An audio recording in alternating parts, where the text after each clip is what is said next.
খলিফা হারুনুর রশিদ তার সময়ে একজন বিখ্যাত আল্লাহওয়ালা ব্যক্তি ছিল, যার নাম ছিল বাহলুল। এই বাহলুল বিভিন্ন সময়ে রাজ দরবারে যেত। রাজ দরবারে যে বাদশাকে বিভিন্ন ধরনের দুনিয়াবি জ্ঞান এবং আখিরাত সম্পর্কে ভালো ভালো ধারণা দিত।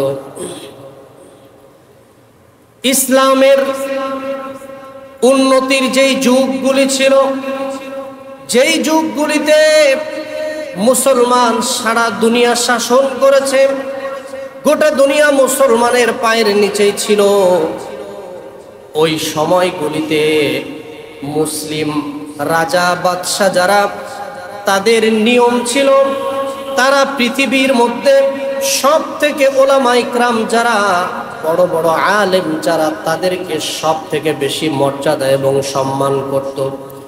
এমনকি অসংখ্য আলেম তাদেরকে ডেকে আনত বিভিন্ন সময় রাজদরবারে, কিভাবে রাজ্য পরিচালনা করবে, দুনিয়ার উন্নতি কিভাবে সাধন করবে এবং তারা পরকালটাকে কিভাবে অর্জন করবে, এ সম্পর্কে বিভিন্ন সময় তারা নসিহত নিত।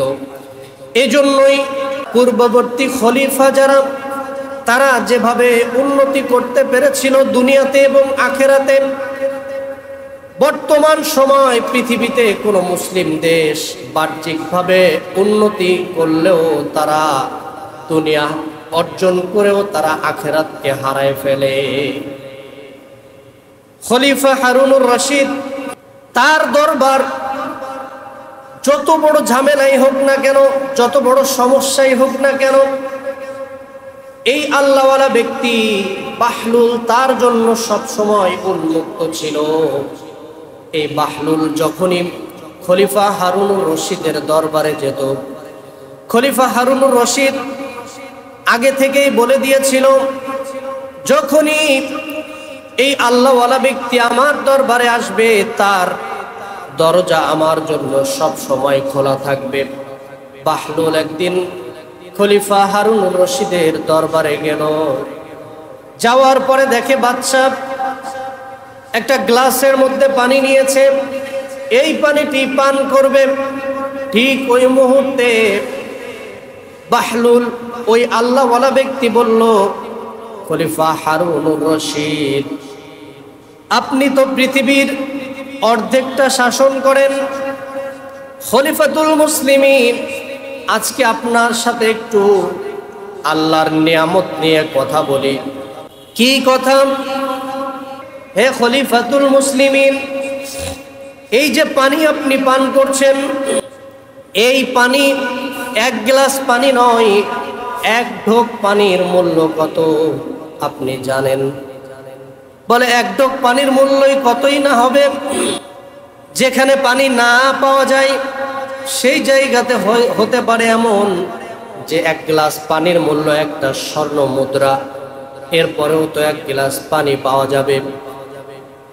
তখন খলিফা হারুনুর রশিদকে উদ্দেশ্য করে বাহলুল বলল, এক গ্লাস পানি একটা স্বর্ণ মুদ্রার বিনিময়ে পাওয়া যাবে না, বরং আমি তো দেখি আপনার যে রাজ্য পৃথিবীর অর্ধেকটাও নয়, গোটা দুনিয়াও যদি আল্লাহ তাআলার এই ছোট নিয়ামত এক ঢোক পানির বিপরীতে রাখা হয়, সারা পৃথিবীর দাম আর এক ঢোক আল্লাহ তাআলার এই যে নিয়ামত পানি, এটার সমতুল্য কখনোই হবে না। আওয়াজ করে বলুন সুবহানাল্লাহ।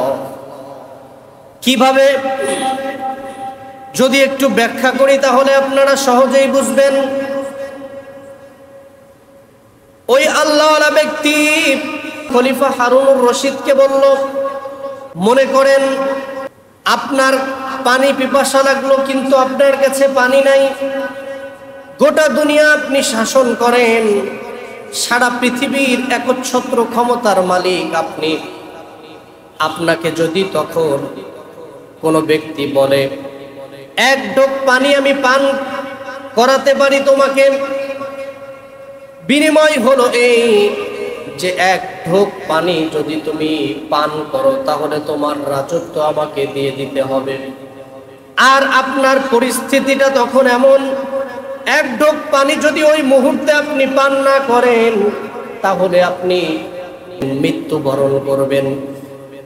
খলিফা হারুনুর রশিদ, আপনি বলেন তো, আপনি কি গোটা দুনিয়ার রাজত্ব এক ঢোক পানির বিনিময়ে ছেড়ে দিবেন, নাকি আপনি কথা বলবেন যে না, এক ঢোক পানি আমি পান করতে চাই না, বরং আমি ক্ষমতা চাই? খলিফা হারুনুর রশিদ বলল, আমি যদি জীবিত নাই থাকতে পারি, আমার জীবনে যদি না থাকে, তাহলে এই বিশাল বাদশাহী দিয়ে আমি কি করব? বরং তখন আমি আমার সমস্ত রাজত্ব এক ঢোক পানির বিনিময়ে আমি দিয়ে দিব। গোটা পৃথিবীর রাজত্ব এক ঢোক পানির বিনিময়ে আমি দিয়ে দিব। আল্লাহু আকবার! একবার জীবনে কল্পনা করেছেন? জীবনে কোনোদিন এভাবে ভেবেছেন আল্লাহ তাআলা কি নিয়ামত আপনাকে আমাকে দিয়েছে? তার মানে কি, এক ঢোক, এই যে নিয়ামত আল্লাহ তাআলা প্রত্যেকটা মুহূর্তে আমাকে আপনাকে দিয়ে যাচ্ছে। সারাটা জীবন পার করে দিলেন, মসজিদে কখনো কোনোদিন এসে আল্লাহু আকবার বলে দাঁড়িয়ে একবার একটা সিজদায় যে সুবহান রাব্বিয়াল আ'লা 3 বার বলে কখনো এই নিয়ত করে একটা সিজদা দিয়েছেন যে আল্লাহ, জীবনে কি পরিমাণ নিয়ামত তুমি আমাকে দিলে, আল্লাহ আজকে আমি তোমার এই নিয়ামতের কৃতজ্ঞতা স্বরূপ একটা সিজদা তোমার কুদরতি পায়ে আমি দিলাম। অসংখ্য মানুষ এমন আছে সারা জীবন শেষ করে দিয়েছে, কিন্তু একদিন আল্লাহর কৃতজ্ঞতা আদায় করেনি।